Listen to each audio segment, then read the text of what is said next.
Let's get into Elon Musk since we're talking about him. Kim had mentioned right there in her news about how he was no longer the richest man, but he's facing a lot of problems right now, right at the steps of Twitter's headquarters. And first and foremost, it's coming from his janitors. Now, look, we had janitors at Station X, right? I mean, I don't know how much they were paid, but they came every single day and, emptied the trash and took care of stuff as they're supposed to do.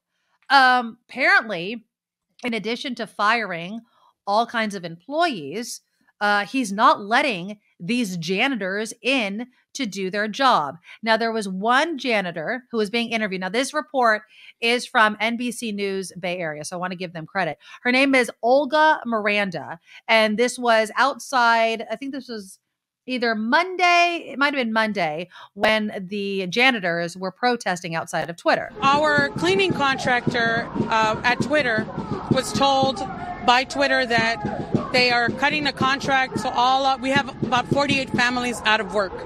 And it just so happens that it's 3 weeks before Christmas. It's 3 weeks before Christmas, and this guy is not letting the janitors in.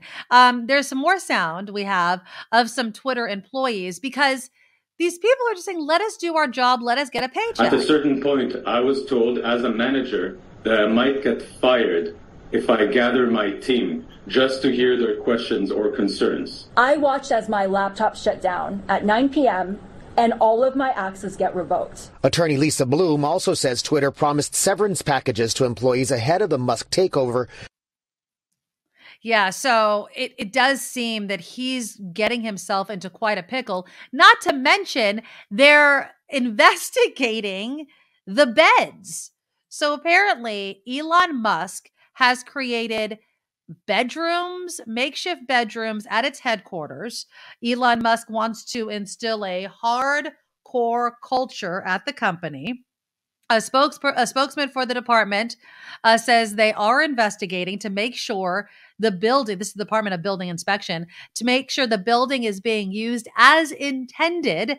There are different building code requirements for residential buildings, including those being used for short-term stays. These codes make sure people are using spaces safely. Now, I've heard of people, sleeping at the office, the boss has a couch, you can crash on it. At Station X, we had a room that like overnight people or whatever would crash in sometimes. But I think this is different. I think there's expectation from Elon Musk that you would, look, I'm making you this bedroom. You can stay here around the clock.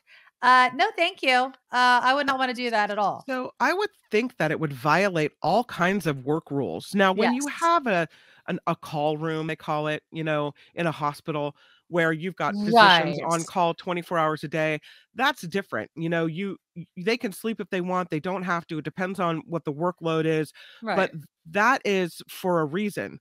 When you are expecting a software developer or programmer or what have you to stay at work and work such long hours that they need to sleep, eat, everything, Twitter. Yeah. That to me violates so many. And I know you can do different things with people that are salaried versus hourly. Like the rules are different for overtime and whatever. But I don't think you can legally demand that of people. And so much for work-life balance. And who wants that job?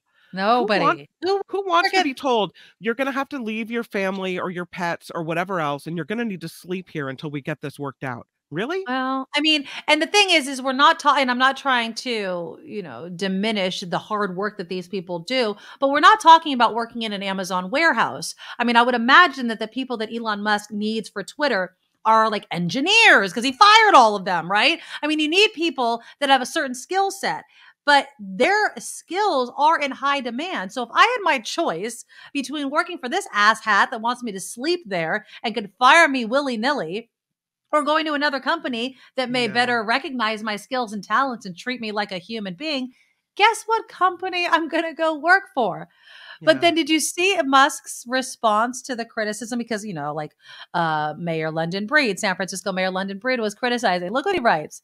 He wrote this on Twitter. So, City of San Francisco attacks companies providing beds for tired employees instead of making sure kids are safe from fentanyl. Where are your priorities, London Breed? Not the same. Not the same at all. Now, of course, he's mentioning that boy that was in a San Francisco park and apparently had picked up something and it was fentanyl and ingested it, I guess. And he had to be rushed to the hospital and get like naloxone or what have you. So poor, terrible story about that kid. Not the same thing as a boss. Elon Musk, one of the richest men in the world, even if he's not the richest, treating his employees like crap. So because we have other issues in the city, we're supposed to ignore your abuse of your workers. Exactly. Like, oh, okay, because we need to clean up our parks, I guess what you're doing is fine. Yep, Go ahead, exactly. abuse your workers. I'm telling you, I don't care how much money you're paying people. Nope. That is a miserable existence. And at some point, you have to enjoy what you're doing. Even if you're just working for a paycheck, even if you don't like the job, you still need a life away from it. Right? You Yes, still need moments of absolutely. life where you have these, time with your family, or even if you're single or you don't, have a lot of people and you move to a new city or whatever, you can go to a park, you can leave work behind for a few hours. You need to have those moments. You can't be stuck in an office sleeping and then working and then sleeping and then working. No. It's outrageous. Exactly. I mean, I know that there's some people, and we talk about this kind of, I want to go above and beyond for my boss to make sure that they know that I'm committed to this company. That's Yeah. one thing. Asking your employees to sleep at work is completely different. Now, I don't have a picture. Somebody had asked for a picture about regarding these sleeping quarters. This is how they've been described per Forbes magazine. The rooms feature unmade mattresses, drab curtains, giant conference room telepresence monitors. One of the rooms has bright orange carpeting, which, okay, whatever. A wooden bedside table, a queen bed, replete with a table lamp, and 2 office armchairs. I mean, it just sounds like a motel room if I'm imagining something. I still don't want to sleep at work. If I sleep at work, I better be drunk. Like I can't drive home. I was drinking at a Christmas party. I'm going to crash on the couch in the back. I am not sleeping at work because you're working me to death. That's not happening. I have slept at work before when I lived far away from work. So I lived in Davis, but I was working in San Francisco on the radio, and I had a shift that ended at like 11 p.m. and the next one started because I was a fill-in person and said I would do it. The next one Wow. started at like 6 a.m. or something. So I thought, well, I mean, I could drive home and then I just have to turn around and drive back. So if if I only have 6 hours to sleep, I might as well just roll out a blanket on the floor in a dark office and snooze for a while. So I have done it, but it was my No. choice. Yeah. And I get it. And again, wait, somebody said, and this goes to you, Kim McAllister. The only thing going above and beyond gets you is more work. Yes.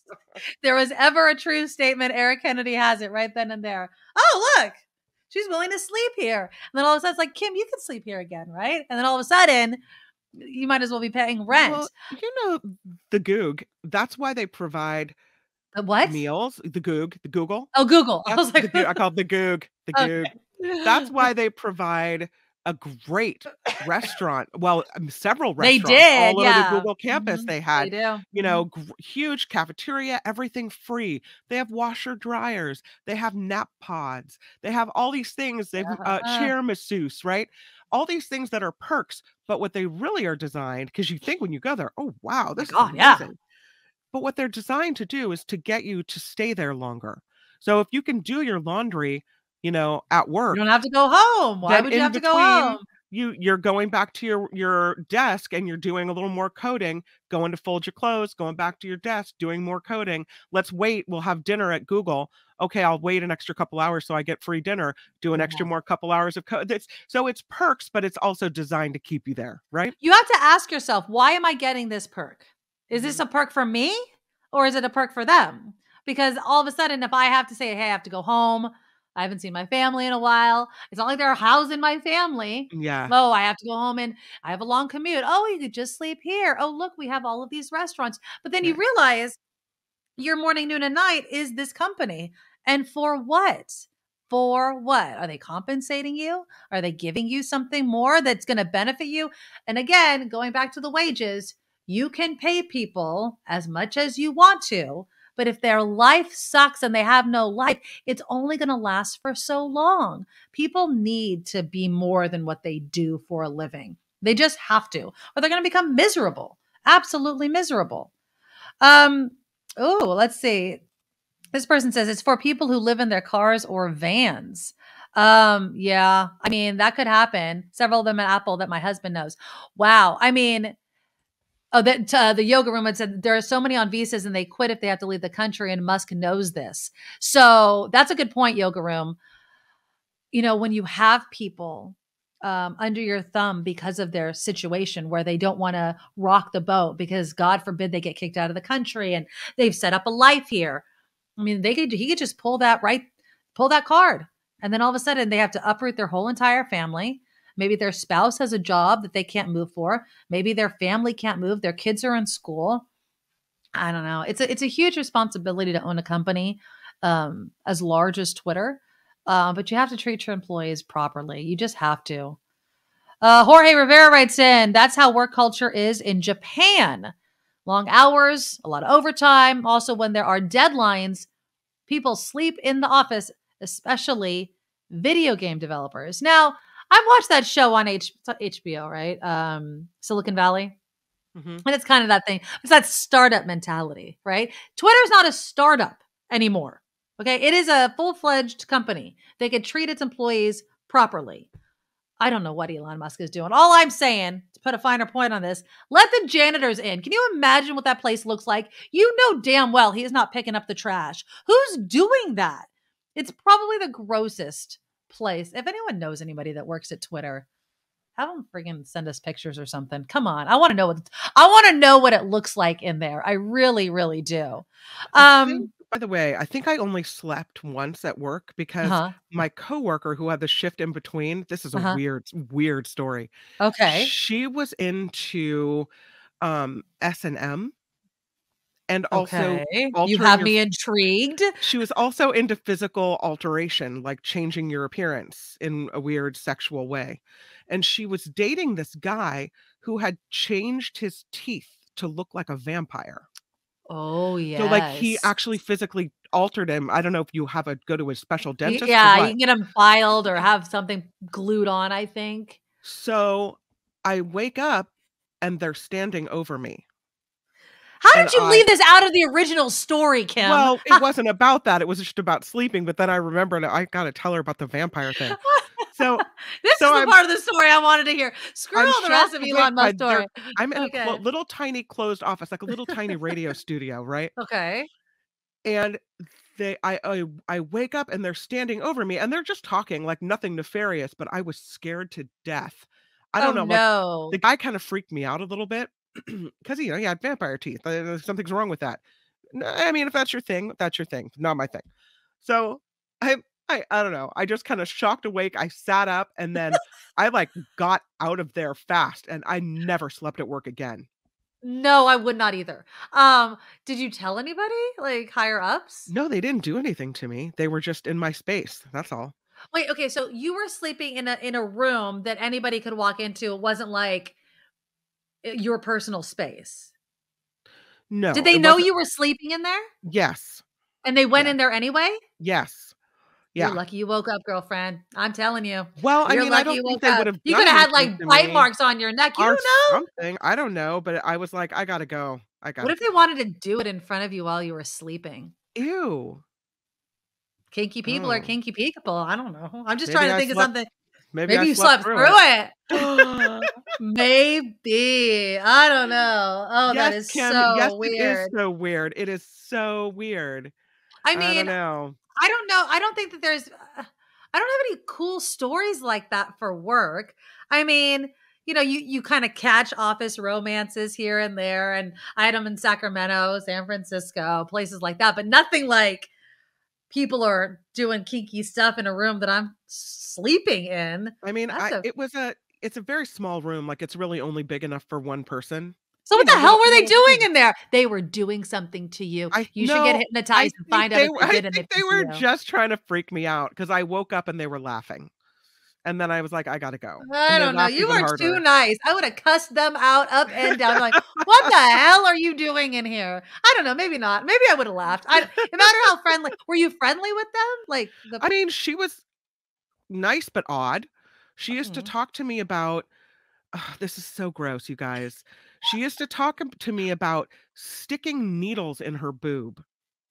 Like that's some part of some S&M thing causing acupuncture. And no, but it was like for a sexual pain pleasure response thing. Yeah. No. And I just like, okay. Like who would? But why is she sharing that with you? I mean, were you sharing things like? Was this like a? No, I didn't have anything to share.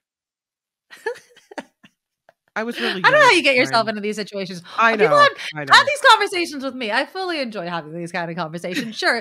Tell me about your nipples and the pain you love to feel. Like she was nice, but she was, strange to me. I thought she was an oddball.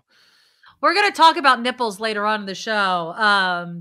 Just to tease you guys,